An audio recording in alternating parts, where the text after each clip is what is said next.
어쨌든 그 두 사람은 취하를 했거든요. 동생하고 아들은. 그러면 유일임 위원장의 경우 청부 민원의 두 건은 자진 철회를 했는데 지금 김웅수 위원은 자진 철회 안 하셨죠? 가족 동원한 거? 저는 아니요. 그러니까 짧게. 네, 안 말씀을 하셨죠? 드리면 동원이 아니고 가족들이 함께 동참을 해서 동참을 그랬는데 해서. 저는 다른 사람이 그런데 누가 당시에는 네, 방심위와 관련된 일을 하지 않았을 때고 지금 방심위와 관련된 일을 하고 계십니다. 지금은 그렇습니다. 그럼 처리하실 겁니까? 안 하실 겁니까? 하셔야 돼요. 죄가 하나 가벼워질 수 있으니까 하시죠. 용이 있습니까? 뭐 언제든지 뭐 예, 할 수 들어가세요. 있습니다. 네네. 저기 이호찬 본부장님 올해 오셨는데 앞으로 나오세요. 제가 이 방심위의 청부 민원의 근원이 신앙님 김만배 인터뷰에서 비롯됐지만 본질은 MBC를 털기 위해서 같이 한 것이 아닌가라고 생각이 듭니다. 그래서 지금 몇 건이죠? 그 보도한 것 때문에 방심위로부터 법정 제재 건수가 몇 건이었습니까? 이 건으로 김만배와 신앙님을 보도했다는 이유로 법정 이게 제재. 계속 반복되는 징계들이어서 제가 정확히 기억은 안 나는데 한 서너 건은 되지 않을까 하고 일단은 1차로 인용보도 한 건에 대해서는 4,500만 원의 과징금 4,500만 이런 원. 초유의 중징계가 내려졌습니다. 네, 그건 이제 지금 집행 정지됐죠. 집행 법원에서. 정지됐고. 네. 그리고 그 지금 이제 굉장히 아주 이제 유명인이 된 김대남 전 소통비서관 직무대행이 그거 내가 한 거야라는 것 중에 하나가 MBC 바이든 날리면 보도 관련해서 박성재 당시 사장을 명예훼손 등의 혐의로 대검찰청에 고발을 했다라는 점인데 혹시 확인이 됐나요?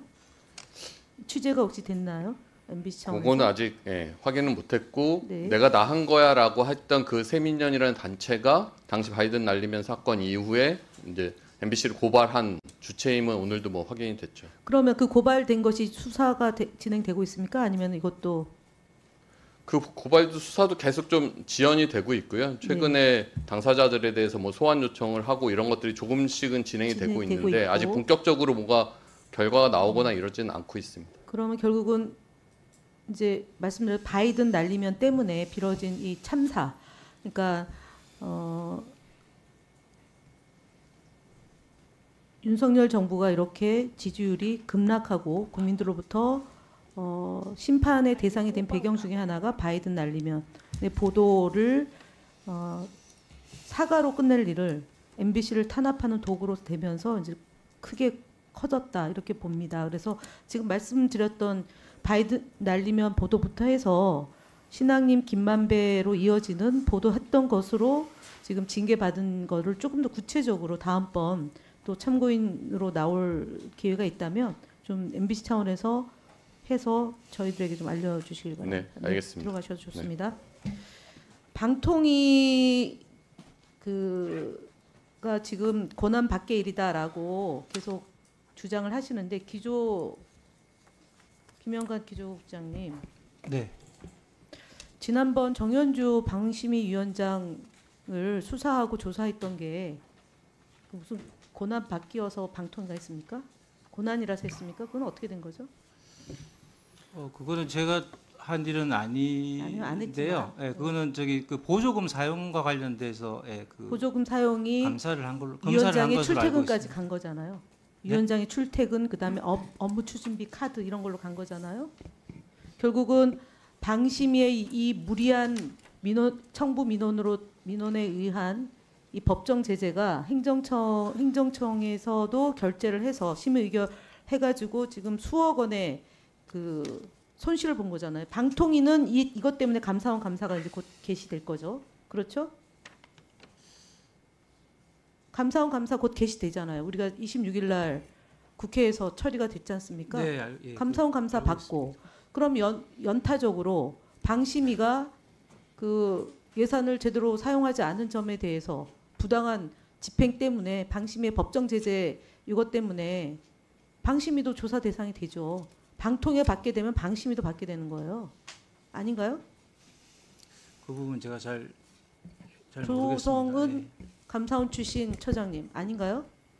그럼 뭐 감사원에서 판단할 문제라고 생각합니다. 그러면 방통위는 방심위의 법정 제재 때문에 심의 의결한 내용 때문에 수억 원의 그 비용을 쓴 것 때문에 국회로부터 이렇게 질타를 받았다면 방심위에 대한 감사원 감사가 필요하다는 의견을 내야 되는 거 아니에요? 꼬리 자르기라도 하셔야죠. 방심위 때문에 방통위까지 이렇게 심각한 상황으로 초래되고 있는데 그걸 그냥 강 건너 불구경 할 겁니까? 방통위가 방심위의 이 부분에 대한 입장이 뭡니까? 청부 민원이 됐다라는 야당 측의 주장이 일고의 가치가 없다라고 보는 건 아니잖아요. 그러니까 행정청이 해야 될 최소한의 역할을 다 해야 되는 거 아닌가요? 이거 안 하면 또 이것도 직무유기예요. 조성은 사무처장님.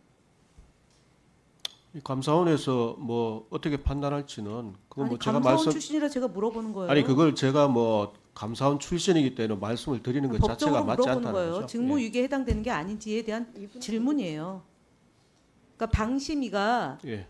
청부 민원이라는 이런 이례적인 일이 발생을 했고 그 법정 제재가 다 졌단 말이에요. 그래서 수억 원의 변호사비를 들여서 방통위가 행정청으로서 역할을 했는데 다 졌어요. 그러면 이 부분이 부실했는지 안 했는지에 대해서 감사원 감사가 필요하다라고 얘기해야 되는 거 아닙니까? 뭐 필요하다면 감사원에서 뭐 하지 않겠나 아니 싶습니다. 방통위의 입장이 예. 아니 반영돼야 방통위 됩니다. 입장을 뭐 왜냐면은 전달하기 어렵다고 봅니다. 예. 그럼 하실 의향이 없다라고 보여집니다. 뭐 하실 의향이 있고 없고의 문제가 아닌 것 같습니다. 그럼 위원장한테 보고하셔서 예. 다음번 그 10월 7일에 있는 국정감사 때 답 이분도 주시기 바랍니다. 왜냐하면 지금 방통위의 권한이 방심위에 대해서 심의에 대해서 감나라 배나라는 할 수 없지만 예산이 투여되기 때문에 감사를 해야 됩니다. 적어도 정상적인 방통이라면 방심위에 대해서 특별 감사를 이미 실시해도 12번은 더 했어야 될 사안입니다. 그럼에도 불구하고 아무것도 안 하고 있는 거거든요. 그래서 직무유기다라고 얘기하는 거고 그동안 김홍일, 이동관에 대한 탄핵 사유 중에 하나가 해당됩니다. 방통위에 대한 방심위에 대한 그 권한을 제대로 행사하지 않았다라는 거고요. 그다음에 또 하나 얘기하면 지금 앞서 과장은 권한 밖의 일이라고 얘기하는데 방통위가 심의 의결을 하는데요. 그거를 서면 의결만 했습니까? 서면 잘 의결한 모르죠. 걸로 알고 있습니다. 예, 박동주 국장님 그동안 서면 의결만 했습니까? 서면 의결한 걸로 알고 있습니다. 서면 의결만 했습니까? 라고 질문했습니다. 방송통신심의위원회의 그 재심에 사항에 대해서 예, 할 때 서면으로만 했습니까? 서면으로 한 것으로 알고 예, 있습니다. 국장님 네. 서면으로 하지 않았습니다. 예, 대면으로 회의한 적이 있어요. 2명 이상의 상임위원이 그것을 대면으로 해야 된다라고 주장해서 대면으로 한 바가 있어요. 한상혁 위원장 시절입니다. 확인하세요. 뒤에 과장님 대면으로 회의한 적 있습니까? 없습니까?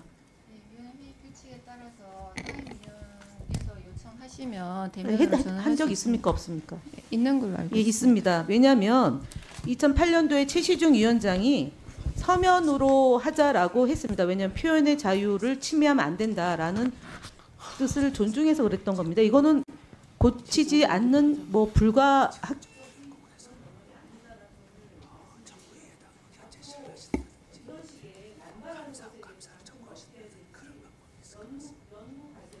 일단 증인으로 신청해도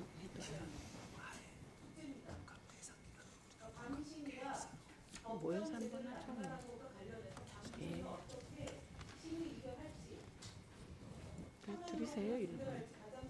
의결할지 아니면 방송통신위원들이 논의할지에 대해서 최시중 체제에서 결정한 것을 어떻게 할 건지 연구 과제로 삼아서 추후에 보고하세요. 마치겠습니다. 진짜 답답합니다. 방통위가 방심위 회계감사 했잖아요.